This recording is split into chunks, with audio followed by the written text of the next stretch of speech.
Hello everyone, welcome back to my YouTube channel Unfold Learning. और आज मैं लेकर आई हूँ आपके लिए क्लास 10th आईसीएसई हिस्ट्री का टॉपिक सप्रेशन ऑफ रेडिकल। तो इसको हम reaction of government towards radicals भी समझ सकते हैं। और ये क्यों हुआ था, रेडिकल्स को इतना ज़्यादा सप्रेशन क्यों हुआ था, और गवर्नमेंट जो ब्रिटिश गवर्नमेंट थी वो रेडिकल्स या एक्सट्रीमिस्ट के प्रति किस तरीके से रिएक्ट कर रही थी उस टाइम पर आफ्टर सूरत स्प्लिट। तो सबसे पहले तो रेडिकल्स उग्रवादी थे, ठीक है, आंदोलनकारी थे, नारेबाजी करके अपनी चीज़ें मनवाते थे।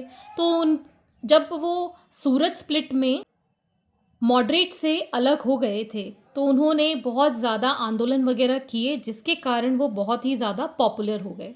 और उस पॉपुलैरिटी के कारण जो मासेस थे वो उनके साथ जुड़ गए, जो कॉमन पीपल थे वो भी उनके साथ जुड़ गए, जिसके कारण ब्रिटिश गवर्नमेंट को डर लग गया। और सूरत स्प्लिट में उनको जो अपॉर्चुनिटी मिली दैट वाज लाइक कि उन्होंने बहुत ही बड़ा अटैक कर दिया हो रेडिकल्स के ऊपर। तो ये अपॉर्चुनिटी उनको, ब्रिटिशर्स को ऐसी लग रही थी कि हमने मॉडरेट्स और रेडिकल्स को अलग अलग कर दिया है। तो अब ये जो रेडिकल्स थे बहुत ज़्यादा आंदोलन वगैरह कर रहे थे, उस टाइम पर इनको कंट्रोल करना थोड़ा सा मुश्किल हो गया था। ब्रिटिशर्स को लगा कि अब ये तो पूरे इंडिया के अंदर अलग अलग जगह पर आंदोलन करेंगे और हमारे जो इरादे हैं लोग बागों तक अगर इसी तरीके से पहुंचते गए और इनके इसी तरीके का आंदोलनकारी बिहेवियर या फिर बोल सकते हैं एग्रेशन, इनको जो भी चल रहा था उसमें ये क्या कर रहे थे, आग लगा दे रहे थे, जगह जगह पे प्रॉब्लम्स क्रिएट कर रहे थे।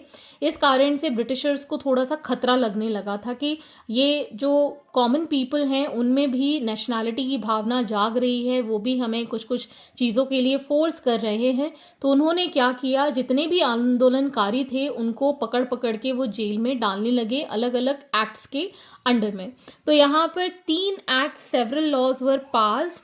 तो 1907 में seditious meeting act, seditious meeting act में क्या होता है, दे कंट्रोल पब्लिक मीटिंग, और जो आप मास डेमोन्स्ट्रेशन या फिर भाषणबाजी वगैरह, नारेबाजी वगैरह, इन सब पे बहुत ही स्ट्रिक्ट रिस्ट्रिक्शन लगा दिया गया अकॉर्डिंग टू सिडेशियस मीटिंग एक्ट। फिर आया 1908 में इंडियन न्यूज़पेपर एक्ट, जिन्होंने कंट्रोल क्रिटिकल प्रेस अपनाया। और 1908 में क्रिटिकल लॉ अमेंडमेंट एक्ट में क्या कहा गया, to bring to trial protesting leaders under the charge of terrorist offence. जो भी लीडर्स प्रोटेस्ट कर रहे थे, धरना प्रदर्शन कर रहे थे, उनको टेररिस्ट ऑफेंसेस के अंडर में चार्ज करके अरेस्ट कर लिया जाए। तो ये 3 लॉज जो उन्होंने पास किए, इसके अंडर में तिलक जो थे वो अरेस्ट हो गए, ठीक है। फ्रॉम 1908 से लेके 1914 तक बाल गंगाधर तिलक जो थे वो जेल में रहे, और उनको इम्प्रिजनमेंट कहाँ हुई, मांडले बर्मा के अंदर। किस एक्ट के अंदर, एक्ट ऑफ सिडिशन में, कि ये पब्लिक मीटिंग्स और डेमोन्स्ट्रेशन कर रहे थे तो इनको मांडले जेल बर्मा में डाल दिया गया। और 1908 से 1914 तक ये उसके अंदर रहे। तो जब ये जेल के अंदर थे, इन्होंने एक न्यूज़पेपर केसरी के अंदर अपने जो भी फैक्ट्स थे वो पब्लिश कराने की कोशिश की गई।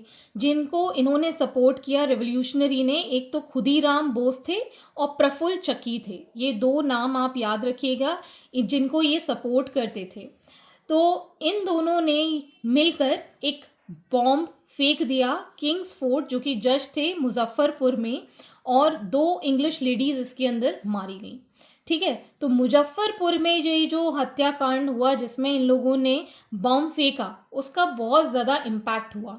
तो इसके कारण इसका आउटकम क्या हुआ, जो अरबिंदो घोष थे उन्होंने पॉलिटिक्स छोड़ दी, बिपिन चंद्र पाल थे उन्होंने पॉलिटिकल स्ट्रीम से विड्रॉ कर लिया, और लाला लाजपत राय जो थे उन्होंने भी पॉलिटिक्स से संन्यास लेने की बजाय ब्रिटेन में जाकर अपनी रिप्रेजेंटेशन शुरू कर दी।